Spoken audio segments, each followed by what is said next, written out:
E aí, galera, como vão vocês? Está começando mais um podcast, o JesusCast. Hoje estou aqui com o meu amigo Lucas Adriano. E aí, pessoal? Nosso amigo Guilherme. E aí, pessoal, tudo beleza com vocês? Nossa amiga Lulu. Oi, pessoal, tudo bem? E nosso amigo Gustavo. E hoje iremos falar sobre a lição 10, o poder do amor. A lição dessa semana ela é uma lição que... Vamos recapitular rapidão. A lição passada falou sobre o final da trajetória de Paulo. E essa aqui, agora, a lição 10, está iniciando a trajetória de João, um dos discípulos de Jesus. E começou fazendo uns comentários sobre quem foi João, o porquê do seu apelido de filho do trovão, e outras coisas mais. Também, no finalzinho, trouxe uma relação entre João e Judas Iscariotes, pois ambos eram discípulos de Jesus, só que tomaram rumos completamente diferentes, né? Então hoje iremos falar sobre esses lindos e maravilhosos temas. E aí, Lucas, como é que você tá? Bom, olha só, eu já vou começando aqui na parte da lição de segunda-feira. Fala que João, ele sempre enfatizava o fato da gente, que era uma honra para a gente ser chamado de filho de Deus. E algo interessante nele também era que ao longo das cartas que ele escrevia, ele sempre usava palavras carinhosas e suaves para se dirigir aos leitores, chamando eles de amados e filhinhos. Pois é.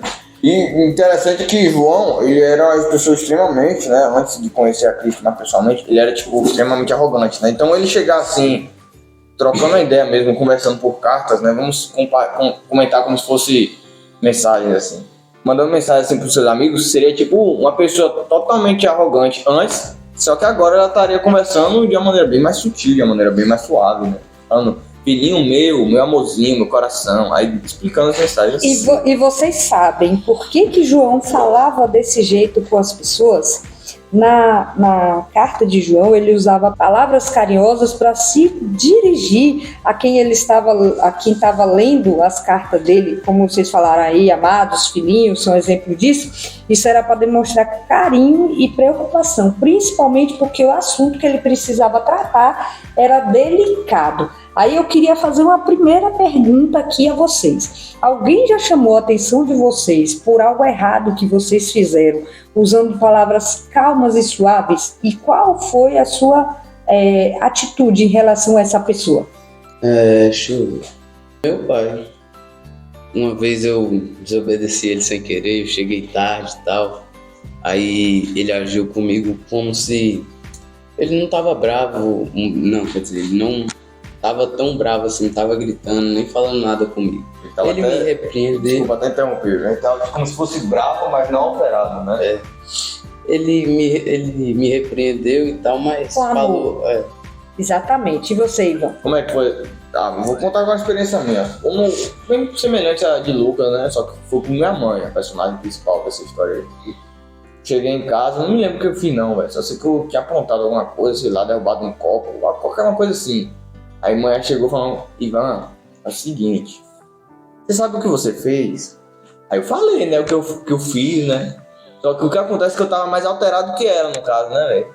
Só que depois de um tempo, eu me acalmei devido à calma dela, né? Porque foi uma atitude sábia da parte dela. Eu confesso que é difícil a gente encontrar pessoas assim com essa maturidade. Aí a conversa prosseguiu e realmente eu melhorei a partir dali. Você corrigiu o seu erro. Sim, já aconteceu. E eu acho que quando fazemos isso, repreendemos a pessoa de forma carinhosa, é mais fácil o entendimento dela.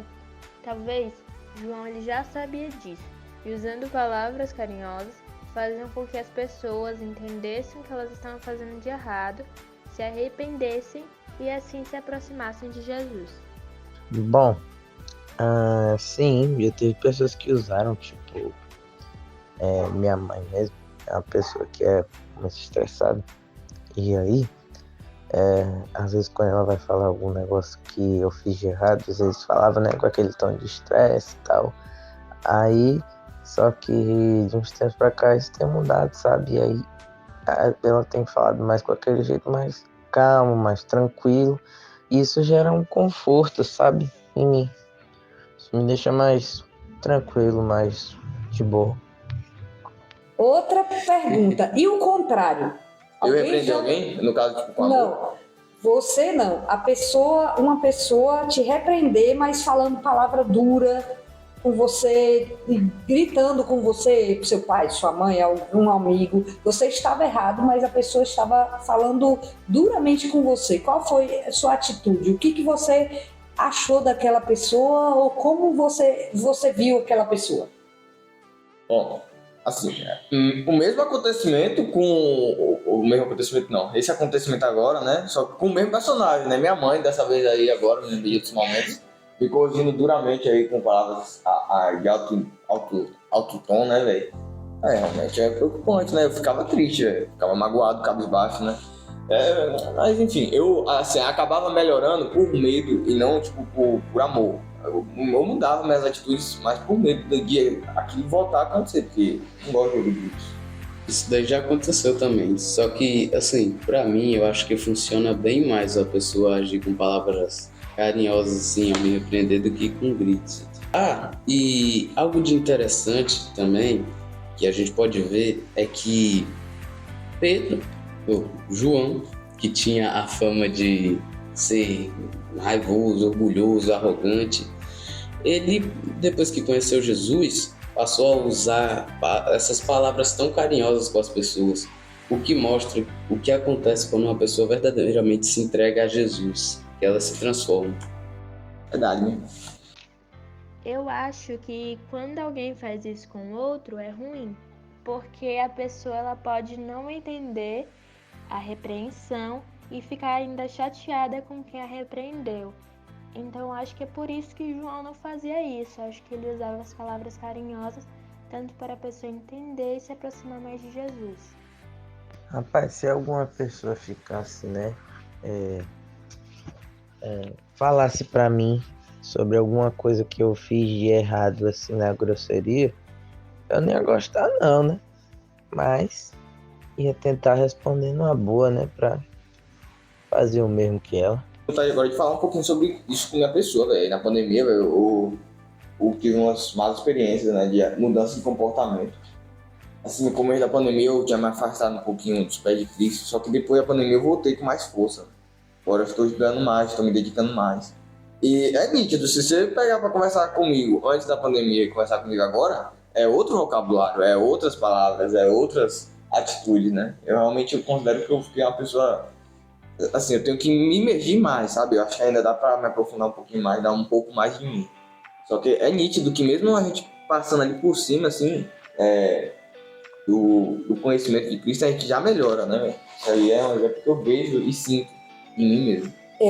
João, nas cartas dele, uma das cartas dele, inclusive, ele faz a descrição de Deus falando que ele é luz, é amor e é verdade. Eu queria saber de vocês, por que João começa, o que vocês acham que João estava na cabeça, assim, quando ele começa a descrever Deus como luz? Luz, O que é a luz? O que é a luz? massa, né? luz é aquilo que a gente procura quando está no escuro. Gostei da resposta, hein, irmão? Fiquei até intimado aqui pra mandar a minha, né, velho? Falar luz é um corpo que emite brilho, assim, umas coisas mais finas. Mas enfim, para seguir por essa sua linha de raciocínio que é muito interessante. Realmente, quando a gente tá no escuro, assim, a gente não consegue enxergar as coisas direito, nós necessitamos de algo que ilumine, né? Uma Sim. luz. E luz também era representado como um símbolo de esperança. Sempre foi. Eu acho que quando ele quis dizer Deus é a luz, ele quis dizer que Deus é, sabe, o mais importante, a coisa mais importante da nossa vida. Tipo, se você tá numa casa completamente escura, você não vai conseguir ver nada, certo? Mas se tiver uma lanterna, alguma lâmpada, você vai iluminar e vai conseguir ver as coisas. Então, acho que quando ele quis dizer que Deus é luz, ele quis dizer que Deus é a luz da nossa vida. É o nosso viver, é o que faz a gente perceber as coisas ruins e as boas. Então daí a gente já começa a ver por que João descreveu Deus como luz, né? Porque a luz ela vem para iluminar o caminho de quem está no escuro. E ele fala também que Deus é amor, né? E tem uma frase na Bíblia que fala: quem não ama não conhece a Deus, porque Deus é amor. E agora eu queria saber de vocês, como que a gente consegue demonstrar o nosso amor por Deus? Mas, Porque palavra todo mundo fala, né? Mas assim, na prática, além de falar, me mostrem exemplos práticos que vocês conseguem, que as pessoas conseguem ver o amor de vocês por Deus. Vamos supor que, deixa eu ver, eu esteja em meu colégio e aí me fazer uma pergunta íntima. Deixa eu ver um exemplo aqui de uma pergunta íntima. Uma pergunta que assim, que a maioria das pessoas não gostariam de responder, eu responderia com ignorância. Às vezes, só no modo de eu responder aquela pergunta de uma maneira diferente, já é o suficiente de eu estar mostrando o meu amor por Cristo, sabe? Porque se Cristo, ele era uma pessoa doce com todo mundo, e vamos supor, assim, se eu gosto de abacaxi, eu vou querer que meus amigos provem abacaxi, sabe? É tipo isso. Então, se Cristo era uma pessoa doce e gentil com todo mundo, e eu quero que as pessoas conheçam a Cristo, então eu tenho que ser um pequeno Cristo no meio das pessoas. É tipo, mais ou menos assim, sabe? E aí entra o testemunho. Isso aí, testemunho. Bom, eu acho que uma boa forma de mostrar que nós amamos Cristo é através da convivência, do jeito de viver, porque como a gente ama Ele, isso vai se expressar nas nossas ações, o amor dele. Bem, eu acho que o amor que temos a Deus na prática é por meio das nossas atitudes, da maneira que tratamos o outro, como lidamos com coisas da vida, como demonstramos esperar a volta de Jesus. Eu acho que as pessoas podem ver que nós amamos a Deus através de nós nos disponibilizamos para falar dele, através das nossas atitudes. Eu acho que, tipo assim, se você diz que ama a Deus, você também deve ter, sabe, aquele tempinho com ele, sabe, tipo, só conhecendo a palavra dele e você se dedicando para fazer o querer, né, a vontade dele. Um exemplo disso, hoje mesmo, hoje não, já tem um tempo que eu montei uma classe bíblica no WhatsApp e hoje eu organizei com alguns colegas, porque nas quintas-feiras nós temos uma aula vaga. E hoje eu reuni a galera e falei para eles um pouco sobre o sábado, né? E foi muito bom, sabe? Tipo assim, isso já é tipo meio que uma prova de que você ama Deus. Tipo, você tá ali se disponibilizando para falar dele, sobre o amor dele, sobre as coisas que ele quer, sabe, que você faça. Isso eu já acho que é um bom exemplo de tipo de amor a Deus. Então, quando fala esse versículo, né? Quem não ama não conhece a Deus, porque Deus é amor. Eu creio que fala assim, quem não ama, né? Você fala para as pessoas, a gente tem que amar as pessoas. Se você não ama as pessoas, você não conhece a Deus. Por quê? Porque Deus, ele é a fonte desse amor todo. Deus, ele trata a gente, você vê que a gente peca todos os dias e Deus, ele nos trata como filho. Ainda assim, ele nos chama de filho, nos repreende com amor. Então, assim, a gente tem que fazer o mesmo pelas pessoas, né? E outra pergunta, vocês acham, já levando em consideração essa linha de raciocínio, você acha que alguém pode alcançar o amor verdadeiro a não ser através de Deus? E Não. por quê? Não. Eu, assim, na lata, se falando... O que é o amor verdadeiro? Supondo que o amor verdadeiro seja o amor que Cristo tem por nós, né? O amor de morrer por outra pessoa que você nem conhece. O incondicional. É, o incondicional. Supondo que esse seja o amor, eu não vejo nenhuma pessoa, assim, no nosso meio, que ao olhar para uma pessoa aleatória na rua falaria: rapaz, eu gosto tanto desse cara, que se alguém olhasse torto para ele, eu iria começar a trocar uma ideia séria com quem fez essa atitude com o rapaz. A gente não vê essas atitudes geralmente, né, apesar de acontecer. E quando acontece, realmente uma atitude de expressão de amor. A gente pode até falar que há uma luz ali no meio, sabe? Qual é a pergunta mesmo, Tico? Eu acho que eu posso até se desviar. Alguém pode alcançar o amor verdadeiro a não ser por Deus? E por quê? Cara, assim, considerando esse exemplozinho, véio, acho que dificilmente, véio, acho que é impossível, na verdade. Porque se Deus é amor, né, que é meu Deus, Quem não ama não conhece a Deus. quem não ama não conhece a Deus, então é impossível, né, seguindo essa lógica, amar alguém sem antes me desse amor por vir de Deus, né, no caso. Não tem como alcançar o amor verdadeiro sem ser através de Deus, porque Deus é amor. Eu acho que nenhuma pessoa consegue alcançar o amor assim verdadeiro, senão através de Deus, porque quem melhor para pegar exemplos de amor do que o próprio Jesus Cristo, o próprio Deus Pai, né? Que são seres divinos que suas essências são amor, sabe? E às vezes, tipo assim, você pode saber amar os seus familiares, seu marido, sua esposa, enfim, mas às vezes você não ama o seu próximo, às vezes você não ama alguém da sua família que tem alguma coisa nela que você não gosta. E eu acho que Deus é muito importante porque ele ensina, né, a como podemos amar essas pessoas que têm essas coisas que para nós achamos chatas, sabe? Esses pequenos defeitos que nos incomodam muito. Eu acho que é muito necessário Deus aí nessas horas, porque ele nos ensina como amar, né, essas pessoas. Então, a gente, se você levar por essa lógica aí, você diz que ama uma pessoa, mas na primeira oportunidade a gente pode estender isso aí para casamento, para amizade, a gente já vê casamento acabando, a gente já vê amizade acabando, às vezes por uma besteira que uma pessoa fala. A pessoa fez 99% de acerto com você, ela fez 1% de erro, você já descarta a pessoa. E você dizia que amava essa pessoa. Então aí você vê que não tem o amor verdadeiro. Por quê? Imagine Deus, se toda vez que a gente errasse, Deus falasse, esse aí eu vou jogar fora, eu não quero mais não.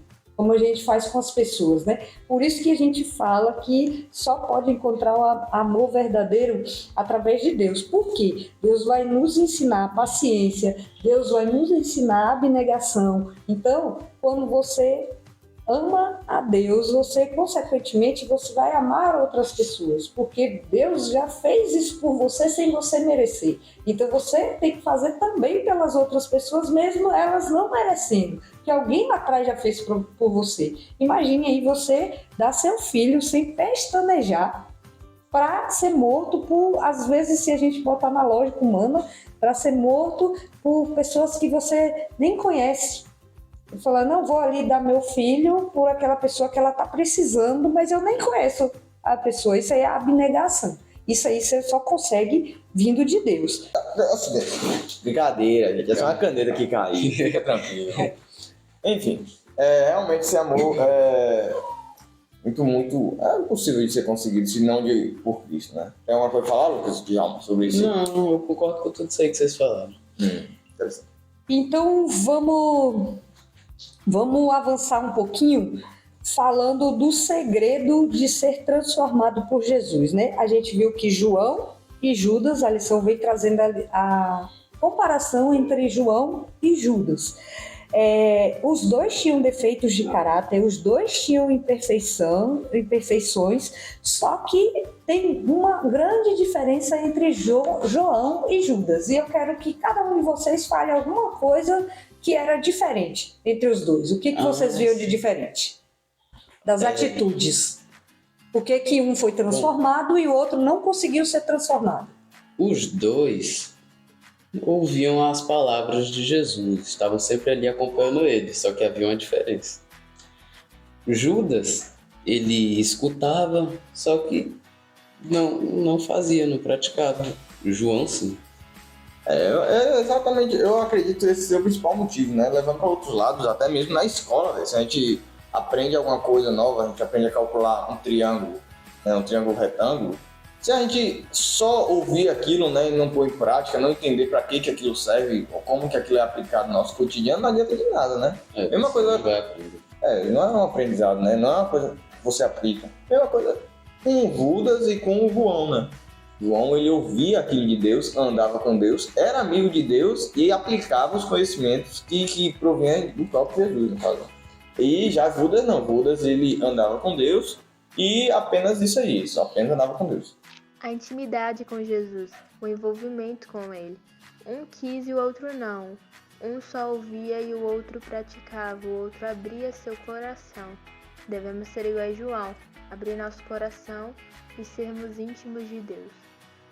Eu acho que é porque um realmente quis se entregar, quis conhecer, quis, sabe, estar ao lado de Deus, e o outro não se entregou por todo a Cristo. O outro não, né? No caso, o outro Judas, né? Já João, nesse caso, queria realmente aprender com Jesus, né? Judas, ele ouvia as palavras, os dois ouviam as palavras, os dois eram convictos do que Jesus falava, mas Judas, ele não se humilhava e ele não confessava os pecados dele. Deus tentava influenciar de todas as maneiras Judas, porém ele resistia àquilo ali. João, ele lutava contra todos os seus defeitos. Judas, ele ia atraindo sua própria consciência, se apegava nos seus maus hábitos. Jesus, ele ensinou uma verdade que não combinava com os defeitos de Judas. Judas não abria mão das suas ideias. Judas, ele tinha muita cobiça pelas coisas, ele tinha muito sentimento de vingança, pensamentos sombrios e melancólicos. E ali tem um problema muito sério que a gente traz para a gente. Quando ele começa a se deixar levar por todos esses defeitos, o que acontece? Satanás dominou ele completamente.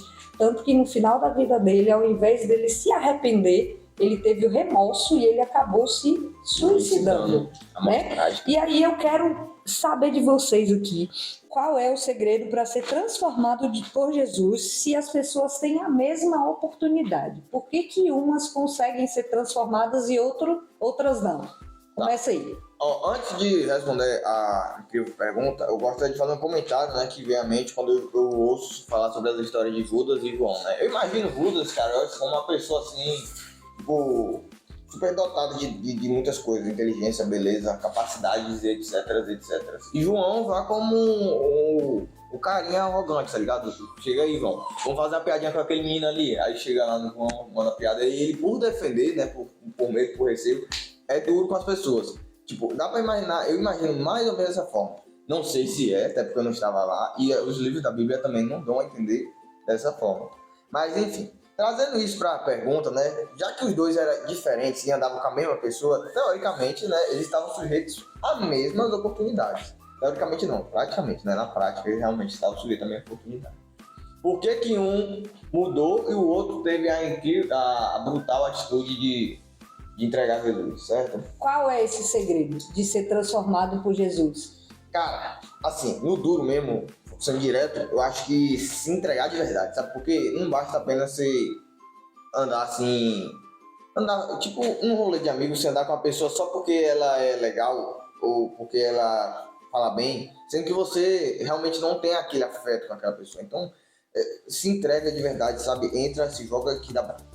Bom, eu acho que o jeito é mergulhar de cabeça. É você deixar se levar, você só precisa se entregar e se permitir ser mudado pelo Espírito Santo. Outra coisa, eles dois tiveram as oportunidades, basta você também aproveitar as suas oportunidades que você tem hoje.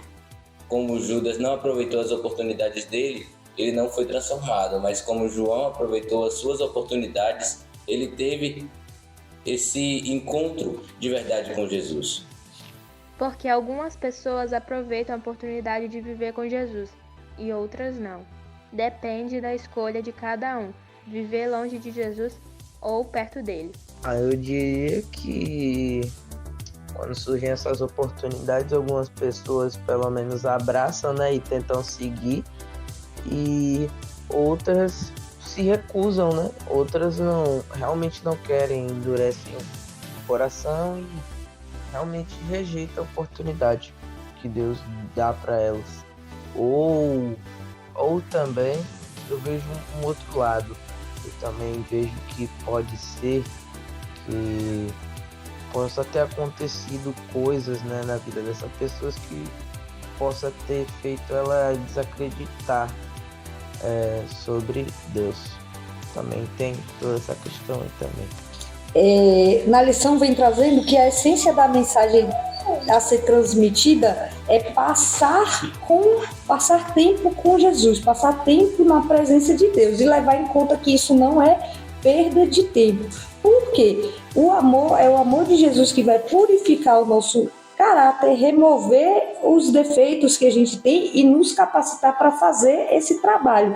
Então eu imagino o João e o Judas totalmente diferentes em atitudes. João, ele estava colado ali com Jesus, prestando atenção em tudo que Jesus falava e querendo aprender. Judas, ele estava ali como um mero espectador. Ele ouvia, mas aquelas palavras não tocavam verdadeiramente que ele pudesse ser transformado. Ele estava ali porque um tanto estava. Tanto que quando ele teve a oportunidade, por cobiça, ele vendeu Jesus, né? Bom, eu tenho uma curiosidade interessante, Renato, que falava aqui na parte de terça-feira dessa semana, era que falava que João, ele tinha passado a maior parte da vida dele em Éfeso.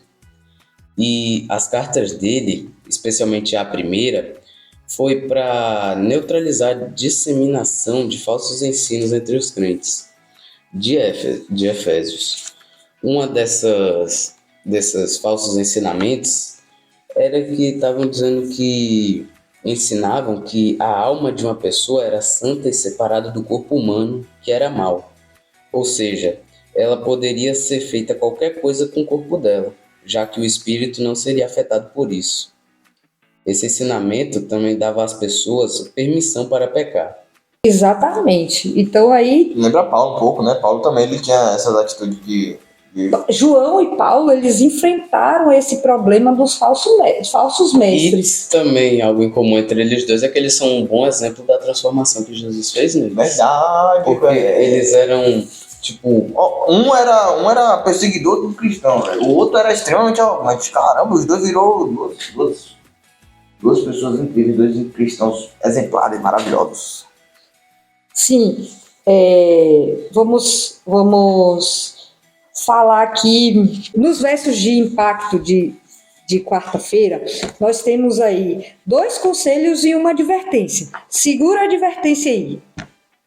Assim, no verso diz que sei que depois da minha partida, lobos ferozes penetrarão no meio de vocês e não pouparão o rebanho. Eu só me lembro dos falsos profetas, que Jesus sempre disse que nos tempos finais iam vir falsos profetas e iludiriam a muitos, e iam enganar a muitas pessoas. E qual é um dos conselhos, Igor? Vamos lá. E não sejais cúmplices nas obras infrutíferas das trevas. Antes, porém, reprovai-as. Ou seja, você não deve ser a favor de coisa negativa. Você tem que ir muito pelo contrário, né? Pecado. Pecado. Muito pelo contrário. Você tem que reprovar. Falar isso aqui não. E fazer igual João. Reprovar com amor. E o outro conselho? Diz assim: guardai-vos no amor de Deus, esperando a misericórdia de nosso Senhor Jesus Cristo para a vida eterna. Quer dizer, né, que a gente tem que se prover do azeite, ou seja, do Espírito Santo, e esperar a vinda de Cristo. A gente vê que é impressionante a transformação que pode ter na vida de uma pessoa, que ela permite que o Espírito Santo trabalhe ali e o poder de Jesus também mude ela, né? Então eu queria saber de vocês, se vocês conhecem alguém que já passou por essa experiência. Bom, assim, eu mesmo, né, eu seria uma pequena testemunha, né, porque meus relatos ainda são pequenos, né? Mas assim, eu tenho minha família inteira, assim, tem meus pais, meu pai e minha mãe, não são cristãos, né, não são adventistas nem nada. Minha mãe já chegou há um tempo participar de algumas religiões, como por exemplo a Igreja Católica, né, e tem até grande apreço por a Igreja Católica. Só que eu vi o pessoal, ele e ela brigando, sabe, isso aí é um traumazinho que eu tenho, né, de meus pais brigando, é coisa magoante. Principalmente quando a gente vê na Bíblia que o amor de Deus se iguala aos amores dos nossos pais, né? Quando vê os pais brigando é um negócio complicado. E a gente até duvida. Pô, será que esse é mesmo o amor de Cristo que tem por mim? Não é possível. Mas enfim, depois de muito tempo, né, aí, conversando com minha avó, com minha irmã, eu conheci os pés de Cristo e eu falo pra você que o melhor lugar do mundo é o Pé de Salvador, né? Aquela musiquinha lá. O melhor lugar. E hoje você é mais paciente, mais amoroso, gosta de cuidar das pessoas, né? Eu sou prova disso. O tempo. E uma pessoa que eu vou citar aqui é um dos nossos adolescentes também, né? Guilherme, que inclusive está aqui participando com a gente. E eu vi a transformação de Guilherme, sim, e eu sei que ali foi uma experiência dele com Jesus, que ele deu uma virada, assim, e hoje você vê nas atitudes, nos papos de Guilherme, nas redes sociais de Guilherme, que ele é verdadeiramente hoje um discípulo de Jesus. E isso é muito bom você reconhecer em um adolescente. Vou deixar ele falar um pouquinho sobre essa experiência de como o amor de Jesus transformou a vida dele. Eu diria que eu tenho uma experiência de mim mesmo, né, para contar. Que eu não gostava mesmo de ir a igrejas, eu sempre acreditei que existia um Deus lá em cima que, sabe, sempre estava lá nos protegendo, nos guiando, mas, sabe, eu nunca tinha lido a Bíblia muito, às vezes um versículo ou outro, mas nunca pesquisava entender direito sobre aquilo. A gente, quando a gente não tem muito conhecimento sobre Deus também, a gente não percebe muito nas nossas más ações. E então não ligava, sabe, para muita coisa. Eu acreditava que existia Deus, mas não suportava ficar num banco de uma igreja. Eu ia uma vez ou outra porque eu realmente não conseguia me ver indo tipo 3, 4 vezes na semana para uma igreja e lá para adorar a Deus. Mas depois eu conheci, né, a igreja adventista através de minha tia, tomei estudos, fui frequentando, fui gostando e aí eu me batizei, né?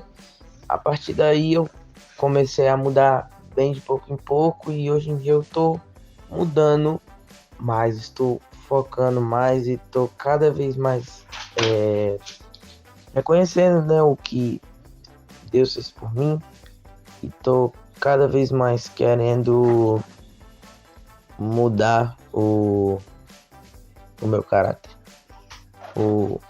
as minhas falhas, né, os meus defeitos. Eu quero cada vez mais tirar isso e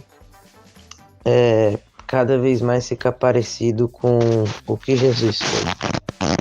Eu já ouvi um testemunho de um homem que estava envolvido com coisas erradas, mas quando ele teve um encontro verdadeiro com Jesus, ele decidiu viver uma vida nova e assim abandonar suas coisas erradas, viver uma vida com Cristo.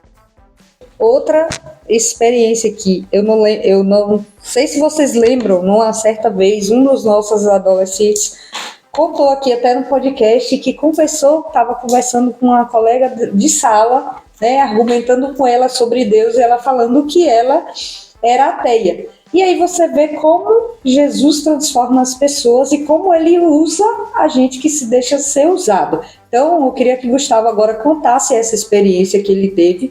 Inclusive, a colega dele já não mora mais aqui, mas é uma experiência muito bonita que a gente acabou de ouvir aqui no podcast. Assim, eu sempre falava com a minha colega, né? Conversava com ela. Sempre que eu tinha tempo, eu falava com ela sobre a Bíblia. E ela sempre me dizia que não acreditava naquilo. Aí eu continuei conversando, continuei insistindo, mas assim, nunca tinha parecido que tinha dado tanto resultado. Aí como eu continuo mantendo contato com ela, eu tava falando com ela esses dias, ela não mora mais aqui. Aí ela falou que tinha frequentado uma igreja. Aí eu, na brincadeira, né, perguntei pra ela, mas você não era ateia? Você não acreditava em Deus? Aí ela me disse o seguinte: poxa, eu não acreditava em Deus, mas eu desisti disso. Porque quando eu conversava com você, eu não tinha argumento para provar que não existia um Deus. Para provar que esse Deus não era real. Então, ela começou a frequentar a igreja, ela está na igreja ainda. E eu dou graças a Deus por isso todos os dias. Amém, tá, que história massa. E essa igreja é uma das nossas igrejas adventistas. E aí você vê que quando você se deixa usar pelo Espírito Santo, ele vai te dar poder e você vai conseguir falar para as pessoas. Como o Gustavo falou, às vezes a gente nem percebe que está surtindo efeito, a gente só vai saber mais tarde. E glória a Deus que ele soube ainda quando nós estamos aqui, né, para contar essa experiência. E agora nós vamos caminhando para o final do podcast aí, e eu queria saber as considerações da galera aqui. Bom, eu achei muito legal, algo muito importante nessa lição, porque vimos mais uma vez o caso do poder transformador de Cristo, que ele conseguiu transformar pessoas que eram consideradas fracassadas, qualquer coisa, todo tipo de coisa ruim, em grandes pessoas. Eu também senti na lição dessa semana, o que mais me marcou foi em relação à mudança de comportamento de João, antes e depois de conhecer de verdade Cristo. Era uma mudança nítida, uma mudança clara, e que, se pararmos para analisar, acontece com a gente, né? Se a gente olhar para uma pessoa que antes de conhecer Cristo tinha um comportamento, depois de conhecer Cristo, certamente é muito difícil a gente ver assim, comportamentos iguais, né? Então é uma coisa que acontece também, né? Ainda hoje, graças a Deus. Pausei. E eu acho legal aqui, velho, a diferença entre os dois, entre Judas e entre João. Porque os dois tinham seus defeitos de caráter ali. Só que um decidiu escutar Jesus e aprender com aquilo que ele falava, e Judas, no caso, só entrava pelo ouvido e saía pelo outro. Ele meio que não aprendia o que era dado ali para ele. Bom, galera, e para finalizar, eu vou ler aqui o versículo de Mateus, capítulo 26, versículo 14 ao 16, né, que é o momento da traição de Judas Iscariotes, né? Então, um dos 12, chamado Judas Iscariotes, indo ter com os principais sacerdotes, propôs que quiseres me dar e eu vos entregarei. E pagaram-lhe 30 moedas de prata. E desse momento em diante, buscava ele uma boa ocasião para o entregar, no caso, entregar Jesus. Então, assim, né, é aqui que a gente vê a diferença maior entre o final da trajetória de Judas e de João. Porque a partir daqui, Judas, depois disso aqui, poucos anos depois, morreu, né, se suicidou. Já João não, virou um grande líder importante para a igreja, certo? E a gente vê nesses detalhezinhos a magnitude Do amor transformador de Jesus. E da companhia que eles fizeram de Cristo para si, no caso, né? A lição foi muito legal, foi muito boa, porque ela nos mostrou que temos a oportunidade de mudar nossa vida ruim e seguir uma vida nova, uma vida melhor com Jesus. E só nos resta escolher. Bom, o que mais me chamou a atenção nessa semana foi, né, saber, né, mais sobre a vida de João, como ele pregava, né. Foi muito bacana ver que ele como Paulo foi um cara assim que pregou demais, que se entregou, ele sabia quem era, ele estava sabendo o que ele estava fazendo, né? Tem até um versículo que ele fala, né? Eu sou a voz que prega no deserto. E é muito bacana ver que ele foi um cara que se entregou, né? Realmente a fazer a vontade de Deus. Então, galera, está se encerrando mais um podcast Jesus Cast, ok? Gostaria de agradecer sua presença e aos convidados que vieram hoje, ok? Não se esqueça de seguir a gente em todas as nossas redes sociais. YouTube, @BaseJesusCop, perdão, é só Base JesusCop. Instagram, @BaseJesusCop e Spotify, Jesus Cast. Tenha um bom dia, que Papai do Céu abençoe. E é isso, fique com Deus.